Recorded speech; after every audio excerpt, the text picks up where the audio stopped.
What can happen in 50 years, and the station that you're watching right now is proof. It was 50 years ago this week, May 16th, 1954, that Channel 13 got off the ground and into the airwaves.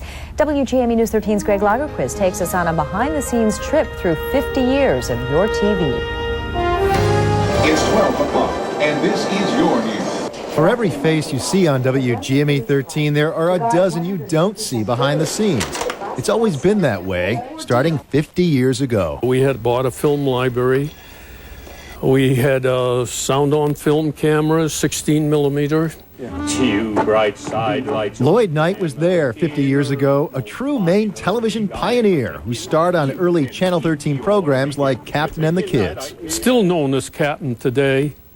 People stop me on the street, call me Captain. We were called WGAN back then, and by today's standards, TV of the 50s looks almost archaic. There's even a story from the early days of engineers using bags of frozen strawberries to keep equipment from overheating.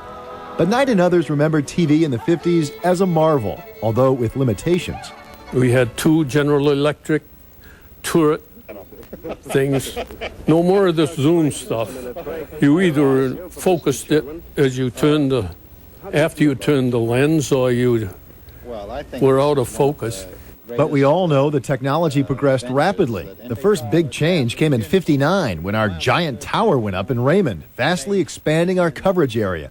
Nearly 30 years later, WGME 13 would put a new transmitter on that tower, becoming the first network affiliate in Maine to broadcast in stereo. All the commercials that come in, we transfer on cards, like this one here.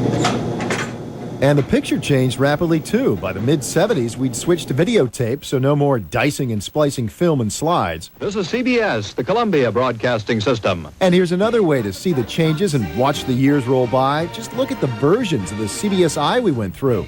And if you remember some of the earlier ones, you may be feeling a little old right now.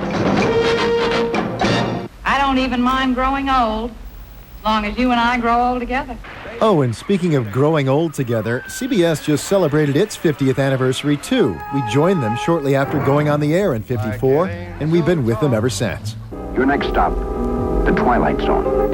Of course, now we've traded the Twilight Zone for Survivor, and some may not notice much difference.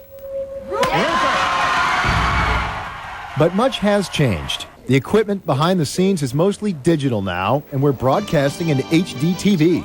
A whole new era has begun. So for WGME News 13, this is Greg Lagerquist saying, bring on the next 50 years. And our 50th anniversary celebration continues tomorrow night when we look back at one of the first locally produced television shows in Maine.